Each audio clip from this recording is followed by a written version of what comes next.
Olá, bebezão. A gente vai começar a estudar agora um pouquinho a parte de movimento circular uniforme. Tá, professor Augusto, como é que funciona essa história desse movimento circular uniforme? Galera, movimento circular uniforme, ele vai ocorrer toda a vida que o móvel, ele vai descrever o movimento na trajetória circular e com velocidade tangencial de módulo constante. Então, um exemplo disso, a gente pode pensar a ideia dos movimentos dos satélites geoestacionários. Então, eles vão estar seguindo, fazendo uma trajetória circular em volta da Terra com essa velocidade constante para acompanhar essa ideia da rotação da Terra. Na hora que a gente tem um movimento circular, imagina que a ideia de eu estar com um pneu girando. O que é que você vai pensar nessa ideia, galera? Eu vou ter o número de voltas dadas na unidade de tempo, esse número de voltas pela unidade do tempo, a gente vai chamar de frequência. No sistema internacional, o tempo vai ser dado em segundos, e o número de voltas é um número, é dimensional. Então, quando eu coloco 1 sobre segundo eu vou chamar de hertz. Bom, mas se eu vou dar um certo número de voltas na unidade do tempo, eu vou gastar um certo tempo para completar uma volta. Então, o tempo pelo número de voltas a gente vai chamar de período. Na hora que eu tenho um período, tem alguns períodos que é interessante a gente lembrar. Então, vamos lá. Frequência e período são inversos. E quando a gente tem ideia aqui do período, o que é que você vai perceber? Normalmente, ele trabalha com a gente com o tempo em minutos ou tempo em segundos. Na hora que eu estou trabalhando com a minha frequência e eu estou utilizando o tempo em minutos, eu vou falar que a frequência é dada em rotações por minuto. Porém, 1 minuto tem 60 segundos.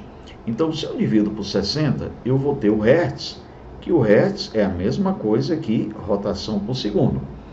E se eu tenho uma rotação por segundo, eu multiplico em 60 segundos, ou seja, em 1 minuto eu vou ter 60 rotações. Ainda com relação ao período, que é o tempo gasto para dar uma volta, é interessante você lembrar o seguinte: o ponteiro do período das horas, ele dá uma volta completa a cada 12 horas. Cuidado para não pensar que é a cada 24 horas. Meio-dia e meia-noite são marcados na mesma posição, então em 24 horas eu tenho 2 voltas. Você vai lembrar também que o ponteiro dos minutos, ele vai completar uma volta a cada 60 minutos. Então, a cada hora eu vou ter uma volta. E o ponteiro dos segundos, ele vai dar uma volta a cada minuto. Então, esses 3 períodos são clássicos do relógio, que é interessante que a gente saiba. Indo um pouquinho mais adiante, Bezão, ainda pensando naquela ideia do pneu e se deslocando. A velocidade com que o objeto se desloca na unidade do tempo, com que ele se desloca em relação ao ponto do solo, a gente vai chamar de velocidade tangencial, que também pode ser chamado de vetorial ou linear. Porém, esse pneu também está fazendo uma curva. Aí eu vou ter a ideia da minha velocidade angular ou pulsação.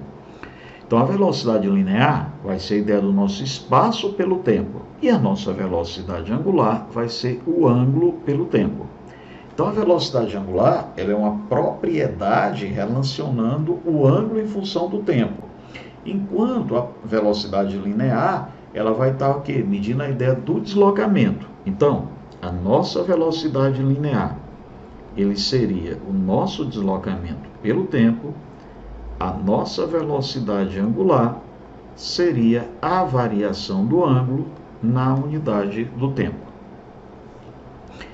Quando a gente tem aqui uma partícula, digamos que essa minha partícula saiu dessa posição e veio para cá, ou vice-versa, então ela percorreu um arco ΔS e um determinado ângulo.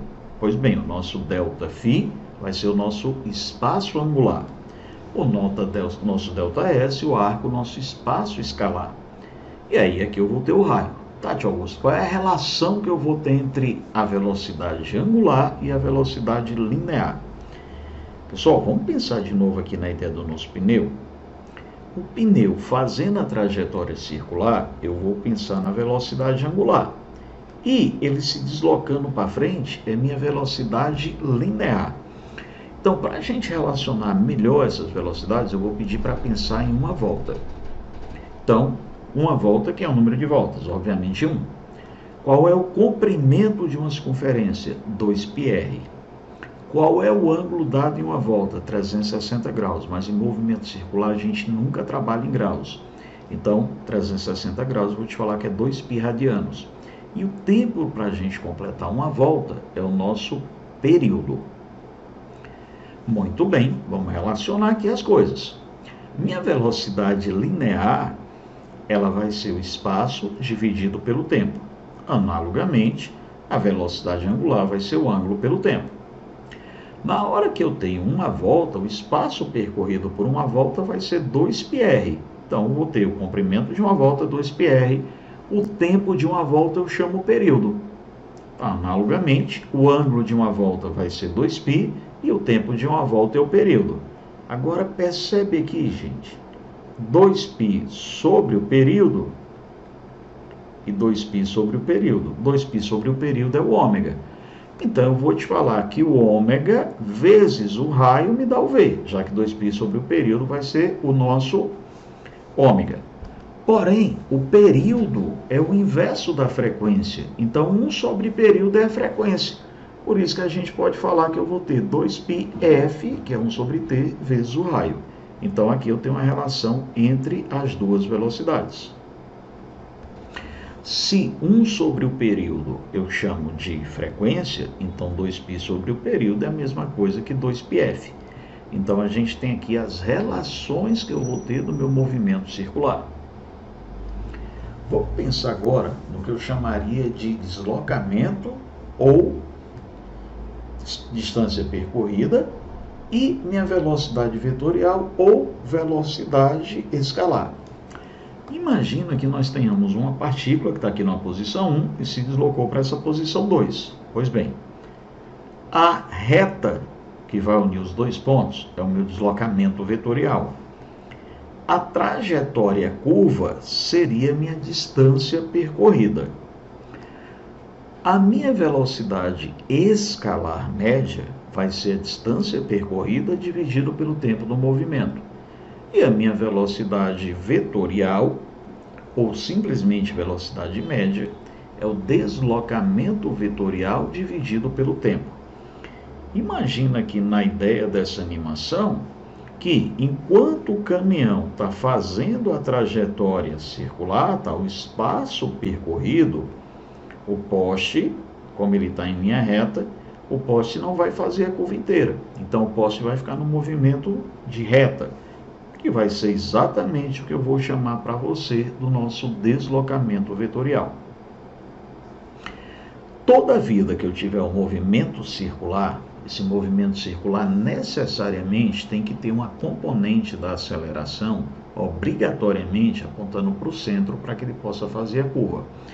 Observa, se eu tiver aqui uma bolinha amarrada no fio e esse fio partir, essa minha bolinha ela vai sair tangencialmente.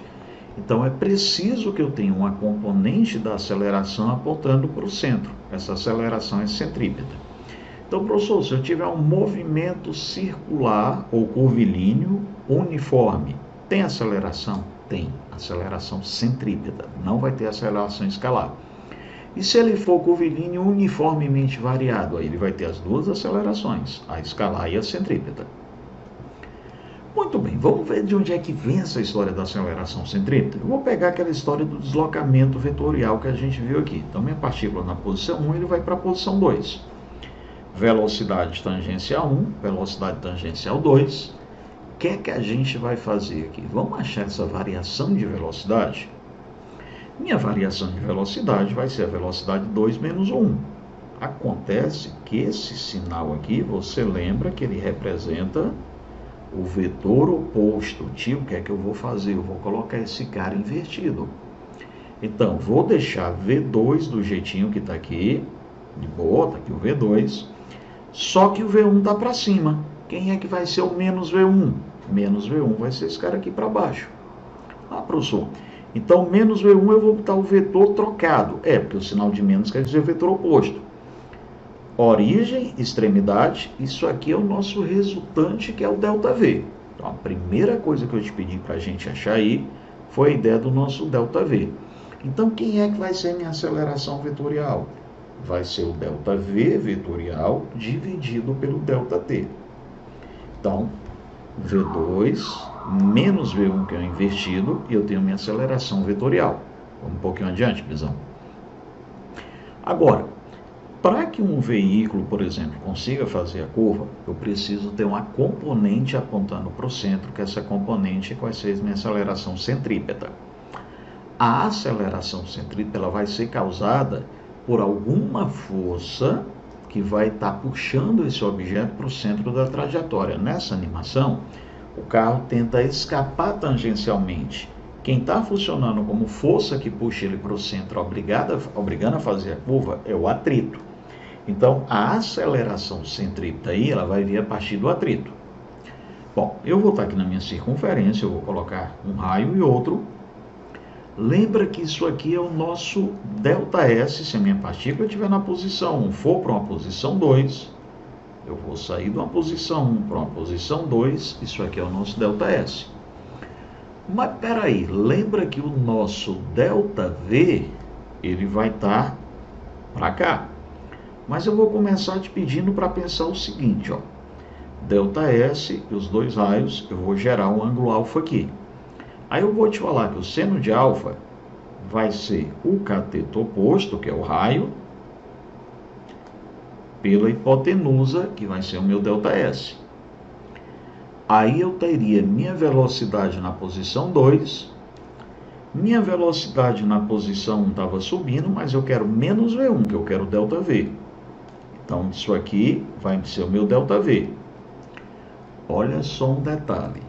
Quando eu fiz isso, essa distância também é o raio. Então, eu tenho raio e tenho raio. Se eu tenho raio e tenho raio, esse ângulo aqui é alfa. Tá. O que é que eu vou te falar aqui? Meu seno de alfa vai ser o cateto oposto pela hipotenusa. Mas se esse cara é alfa, esse aqui também é alfa. Então, o cateto oposto é o V2, minha hipotenusa é o ΔV. Então, o seno de alfa é R sobre ΔS ou V2 sobre ΔV. Tá, tio, mas aqui é seno de alfa e seno de alfa. Então eu posso igualar, ó. Seno de alfa é igual a seno de alfa, R sobre ΔS é V2 sobre ΔV. Acontece que eu vou considerar que essa velocidade em modo ela vai ser constante. Então eu vou chamar aqui o V2 de V, por ser uma velocidade constante, no intervalo de tempo inicial, muito pequenininho. Então eu vou te dizer que eu tenho R. Quem é ΔS? ΔS vai ser velocidade vezes tempo. Eu vou chamar o meu V2 simplesmente de V sobre ΔV. Vamos fazer com a brincadeirinha? Eu vou pegar esse V e trazer para o primeiro membro. Vou trazer esse ΔV para cá e o R para baixo. Então, peraí, Augusto. O que é que você vai fazer nessa história aqui? Ó, Bezão. Trouxe ΔV para o lugar do R. O R para o lugar do ΔV. A gente inverteu aqui, ó. E esse V vai para cima. Acontece que ΔV sobre ΔT é uma aceleração. V vezes V, V ao quadrado, sobre R. Então, a aceleração centrípeta é V ao quadrado sobre R. Tio Augusto, mais V é ômega R. Tá, então eu vou substituir. Eu vou ter ômega ao quadrado vezes R ao quadrado sobre R, fica ômega ao quadrado vezes R. Então, são as duas maneiras de eu expressar matematicamente a minha aceleração centrípeta. Essa aceleração centrípeta, ela também pode ser chamada de força G. Toda vida que a gente está num movimento circular muito forte, o que é que vai acontecer? Eu vou estar submetido a uma aceleração, e essa aceleração ela costuma ser comparada com a ideia da aceleração da gravidade. Então, G é a aceleração da gravidade. Quando você olha aqui nessa imagem, você tem uma centrífuga onde são feitos os testes de piloto da NASA. Ele entra na cápsula E aí essa cápsula começa a girar muito forte para ver qual é a aceleração que o piloto aguenta. Aí essa aceleração vai ser dada em função da gravidade. Nota que, à medida que a aceleração vai aumentando, se você olhar aqui na tabelinha de baixo, 1,06, ele começa a aumentar a aceleração, aí o piloto está de boa. Quando essa aceleração atinge um valor relativamente alto em relação à gravidade, o sangue desce, não vai mais para o cérebro, e o piloto perde a consciência. Então, olha só, 1,55, aí vai aumentando um pouquinho, ele está de boa, 2, 4G, 6G, 7G. Quando chega pertinho de 8G, ó, ele já vai lá e perde a consciência. Então, esse é o teste que é feito para ver se o piloto suporta a aceleração. Agora, eu vou te pedir para a gente pensar um pouquinho aqui. A gente vai brincar de laboratório mental, como fazia o Einstein. O Einstein, ele fazia muitos experimentos deles mentalmente. Por exemplo, como foi que o Einstein percebeu aquela ideia de que a luz é que era absoluta e o tempo relativo? O Einstein, quando ele estava se deslocando para o laboratório de patentes onde ele trabalhava, em Berna, na Suíça, ele começou a observar um relógio que tinha na torre. Ele imaginou o seguinte: se eu começar a me aproximar muito rápido desse relógio, eu não vou conseguir ver o ponteiro se mexer. Então, eu não vou ver o tempo é relativo, porque eu não vou ver o tempo passar. Mas eu continuo enxergando o relógio. Então, eu continuo enxergando a luz. Então, a luz é que é absoluta. Olha que sacada genial. Qual foi o pensamento dele? Ele estava se aproximando do relógio da torre. Aí ficou olhando para o relógio, começou a imaginar. Cara, se eu for rápido demais, eu não vou ver o ponteiro se mexer, eu não vejo o tempo passar. Mas eu continuo vendo o relógio. Então, o tempo é relativo, que dependendo da minha velocidade, eu não vou ver o tempo passar, mas eu continuo vendo o relógio, eu continuo vendo a luz. Então, a luz é absoluta. Pois bem, a gente vai brincar agora de Einstein de laboratório mental. Eu quero que você imagine uma cena de um cara muito alto, tipo um jogador de basquete, andando de mãos dadas com uma criança ou com uma anã. Vamos imaginar isso, um jogador de basquete andando de mãos dadas com a anã, com a baixinha. Os dois estão de mãos dadas. Beleza. Agora eu vou pedir para você olhar para as pernas da anã se mexendo. Imaginou? Vamos ver aqui. Eu quero que você imagine um cara muito alto, jogador de basquete, por exemplo, andando de mão dada com uma baixinha, com uma anãzinha. Cara, se eles estão de mãos dadas, um não pode estar indo com a velocidade maior do que a outra, senão eles vão soltar as mãos. Então, se eles estão de mãos dadas, eles têm que ter a mesma velocidade. Então, a velocidade tem que ser a mesma. Show? Então, a velocidade do cara alto tem que ser igual à velocidade da baixinha. Tá, Augusto? Mas as pernas da baixinha estão mais rápidas. A frequência dela é maior. Então, a frequência das pernas da baixinha vai ser maior do que do cara alto. Mas a velocidade é a mesma, gente. Eu posso fazer uma analogia para um acoplamento de polias. O cara mais alto eu vou botar como sendo minha polia maior. E a baixinha eu vou botar como sendo minha polia menor. Se elas estão unidas por uma correia, é como se elas estivessem de mãos dadas. Então, necessariamente, a velocidade de A tem que ser a mesma de B. Tá, professor, mas acontece que B é menorzinha. Então ela tem que dar mais voltas para acompanhar o A. Se ela vai ser dar mais voltas, a velocidade angular ou a frequência dela é que vai ser maior. Então, saca, ó. A e B tem que ter a mesma velocidade linear, porque elas estão unidas por uma corrente. No caso aqui, o anão e a baixinha estão de mão dada, tem que ter a mesma velocidade. Porém, a anãzinha, a baixinha, como tem as pernas mais curtas, tem que movimentar mais vezes as pernas. Então, ela vai ter uma frequência maior do que a. Tá, como o ômega é 2πf, quem tem maior frequência vai ter maior velocidade angular. Então, a velocidade angular de B é maior do que a de A, mas a linear é a mesma. Pensa na ideia de um trator, galera. Pneu maior e o pneu menor. Se uma das rodas tivesse velocidade maior do que a outra, ela ia se soltar do veículo.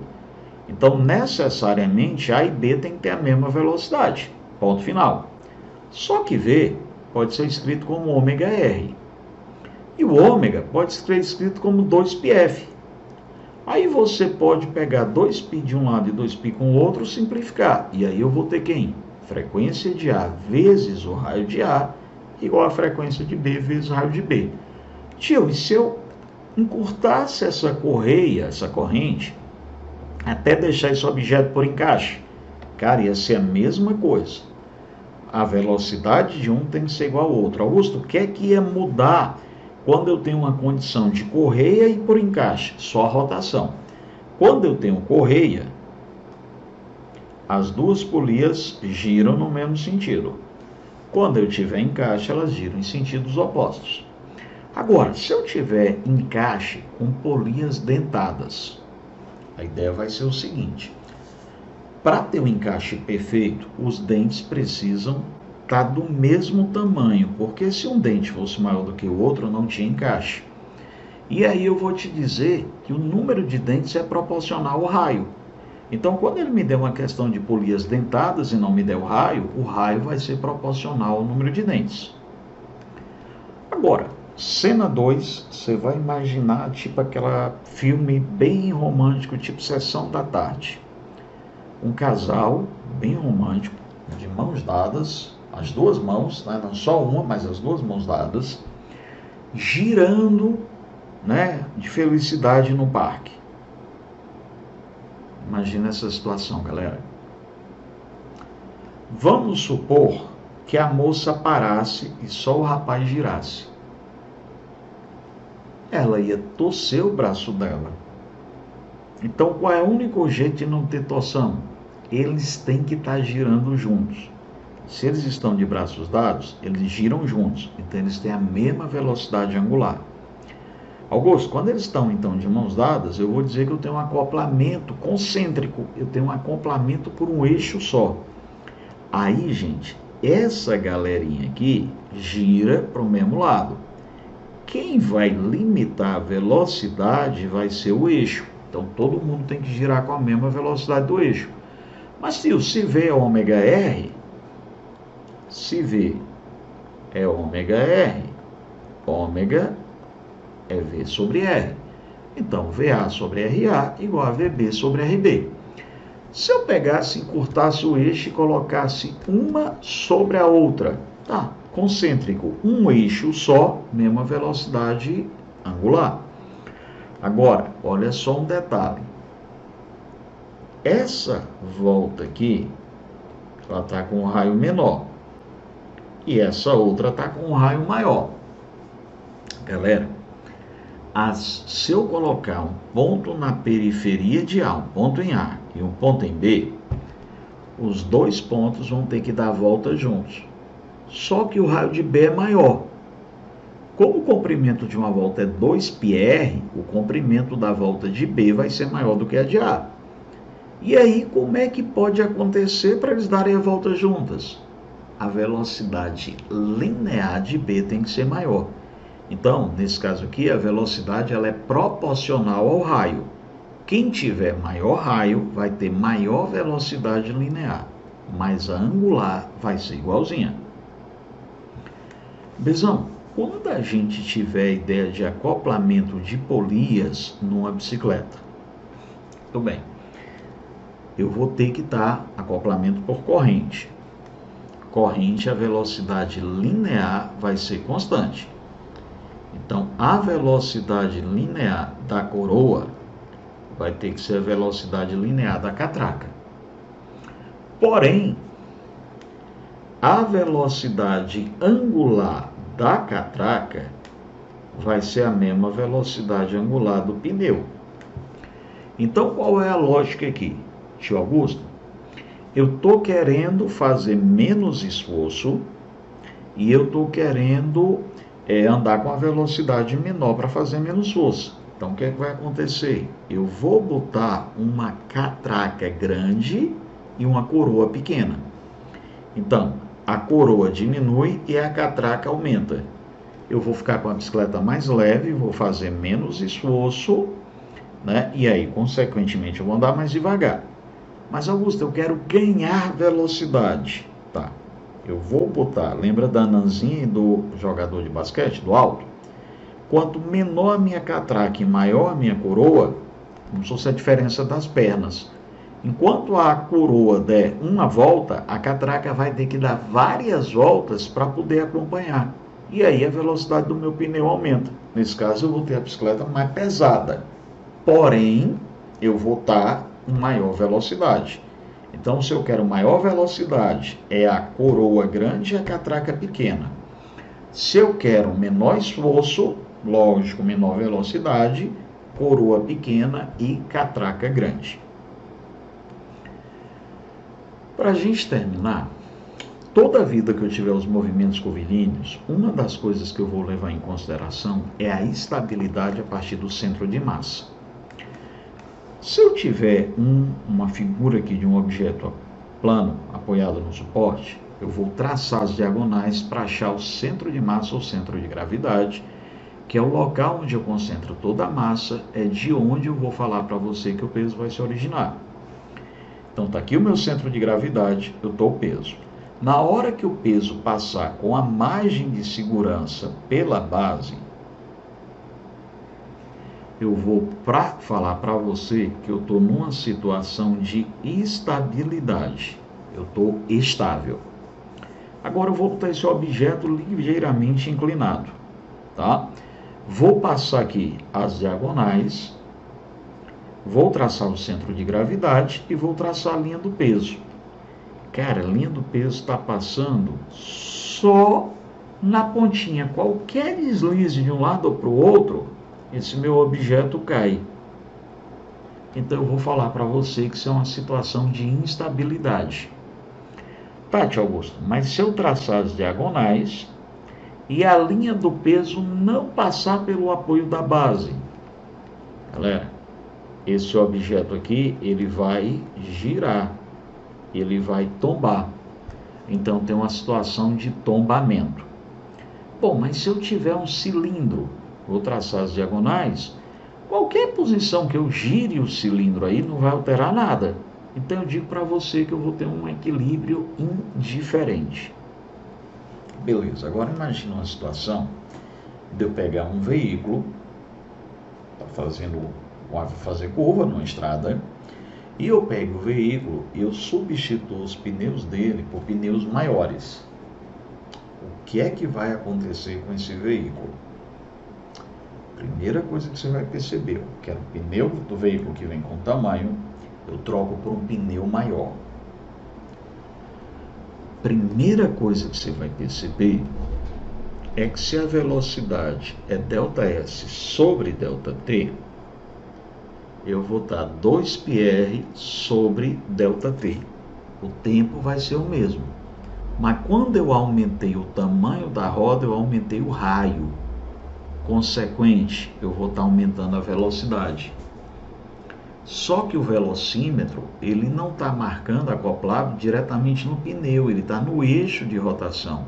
Então ele mede a velocidade de acordo com o que ele foi calibrado para aquele tamanho de pneu. Quando eu ponho um pneu maior, eu vou estar com a velocidade maior, mas o velocímetro está marcando a velocidade que deveria estar se o pneu fosse de origem. Então o primeiro cuidado que eu vou ter aí é para não ser multado por excesso de velocidade, porque eu vou estar a impressão de que eu estou com a velocidade legal quando eu estou com a velocidade maior. Segunda coisa se refere à estabilidade. Gente, quando eu traço o centro de massa, em duas situações, repara que na segunda situação o centro de massa está mais baixo. Quanto mais baixo esse centro de massa, maior a minha estabilidade. Quanto mais elevado tiver esse centro de massa, mais provável o tombamento. Então, por isso que nessa imagem você tem uma viatura da polícia que tombou, porque o policial foi fazer uma manobra mais rápida, ele foi fazer uma manobra mais forte, e esqueceu que o veículo tem um centro de gravidade mais alto. Quando o veículo tem um centro de gravidade mais alto, o tombamento é mais fácil. Quando eu tenho veículos esportivos, eles costumam ser baixinhos. Por quê, Augusto? Quanto mais alto tiver o meu centro de gravidade, menor estabilidade eu vou ter. Então, quando eu troco o pneu do meu carro por um pneu maior, além de eu estar com o carro ficando mais veloz, quanto mais veloz, mais instável ele vai estar, além de eu estar mexendo na velocidade marcada por esse carro, eu também estou alterando o centro de massa dele. E aí esse centro de massa faz com que esse veículo fique mais instável. Na hora que esse meu veículo for mais baixinho, pensa num carro de Fórmula 1, ele quase arrasta no chão. Então, quanto mais baixinho eu tiver, gente, maior a estabilidade que eu vou ter. Tio Augusto, então veículos como a ideia desse caminhão aí, que é um veículo alto, esse veículo ele vai ficar mais instável? Vai. Lembra aí, é um piloto profissional que ele está equilibrando com todo o cuidado do mundo para o caminhão não tombar, ele está no equilíbrio instável. Mas quanto mais alto, mais fácil para esse veículo tombar. Tio, e se eu tiver um movimento variado, em que a velocidade esteja aumentando ou diminuindo, o que é que vai mudar? Vem cá, meninada. Primeiro, além da aceleração centrípeta, que é obrigatório eu ter, eu também vou ter uma aceleração tangencial. Então, se o meu movimento for variado, eu vou ter uma aceleração centrípeta e uma tangencial. Se a tangencial estiver para o mesmo lado da velocidade, esse meu movimento vai ser uniformemente acelerado. Se a velocidade estiver para um lado e a tangencial para o outro, esse meu movimento vai ser uniformemente retardado. A centrípeta tem que existir e a tangencial é que vai provocar o módulo da variação no módulo da velocidade, tá? Aí, centrípeta e tangencial sempre são perpendiculares entre si, então a aceleração resultante vai ser dada pelo teorema de Pitágoras. Como é que eu vou fazer para resolver questões com movimento uniformemente variado, tá? Então aqui é um movimento circular ou curvilíneo uniformemente variado. Eu vou pegar as mesmas equações do movimento uniformemente variado e vou trazer para o movimento curvilíneo uniformemente variado. Qual é o lance? Quando eu tenho espaço, o espaço no angular vai ser o ângulo. A velocidade no angular, velocidade angular. E a aceleração vai ser a aceleração angular, variação da velocidade angular pelo tempo. Então, função horária dos espaços vai ficar ângulo final igual a ângulo inicial, mais velocidade angular vezes tempo, mais 1/2 da aceleração angular vezes tempo ao quadrado, sobre 2. Equação da velocidade, V igual a V0 mais AT, vai ficar ômega igual a ômega 0 mais gama T, gama é minha aceleração angular. Lembrando, aceleração angular, variação do ângulo pela variação do tempo. Toda vida que eu tiver Torricelli, mais uma vez eu vou trocar velocidade angular final, velocidade angular inicial, mais 2 vezes a aceleração angular, vezes a variação do ângulo. Sempre o que é que eu vou ter? Eu simplesmente vou trocar espaço por ângulo, eu vou trocar velocidade linear por velocidade angular, aceleração linear por aceleração angular. As relações que eu vou ter, a gente já viu aqui, o ΔS é ΔΦ vezes R, a velocidade ômega R é a aceleração gama vezes R. Agora, você vai pegar o nosso material do módulo 2 e vai começar a resolver as questões da nossa aula 5. Um abraço, até o próximo encontro.